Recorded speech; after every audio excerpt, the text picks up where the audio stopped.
નવસારીના વાંસદામાં યોજાશે આદિવાસી સંમેલન। 14 ફેબ્રુઆરીએ વાંસદામાં યોજાશે આદિવાસી સંમેલન। સંમેલનમાં હાજર રહેવા માટે વલસાડ સાંસદ ધવલ પટેલની સમાજના લોકોને અપીલ।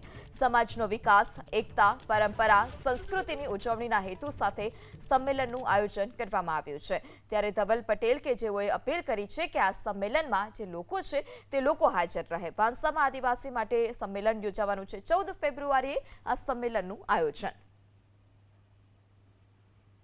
14 ફેબ્રુઆરી વાંસદા ખાતે એક ભવ્ય આદિવાસી મહાસંમેલનનું આયોજન કરવામાં આવ્યું છે। એના મુખ્ય હેતુ ખાસ કરીને આપણું જે આદિવાસી સમાજની વાનગીઓ છે, આદિવાસી સમાજની જે પ્રતિભા છે, આદિવાસી સમાજની જે સંસ્કૃતિ અને પરંપરા છે એને ઉજવવાનો માટે પૂરું આદિવાસી મહાસંમેલન રાખ્યું છે। સાથે સાથે જે આદિવાસી સમાજમાં આપણા આદિવાસીઓ માટે સારું કામ કરે છે એવા આપણા ગુજરાતના આદિજાતિ મંત્રી નરેશભાઈ પટેલ, ગુજરાત ભારતીય જનતા પાર્ટીના પ્રદેશના ઉપાધ્યક્ષ અરવિંદભાઈ પટેલ અને ગુજરાત ભારતીય જનતા પાર્ટીના અમારા પ્રદેશના અધ્યક્ષ ગણપતભાઈ વસાવાનો અભિવાદન કાર્યક્રમ રાખવામાં આવ્યો છે અને એમાં પણ ખાસ કરીને વિશેષ ઉપસ્થિતિ આપણા ગુજરાત રાજ્યના નાણામંત્રી એવા કાનુભાઈ દેસાઈ અને સાથે સાથે કેન્દ્રીય જલશક્તિ મંત્રી CR પાટીલ સાહેબની પણ વિશેષ ઉપસ્થિતિ થવાની છે।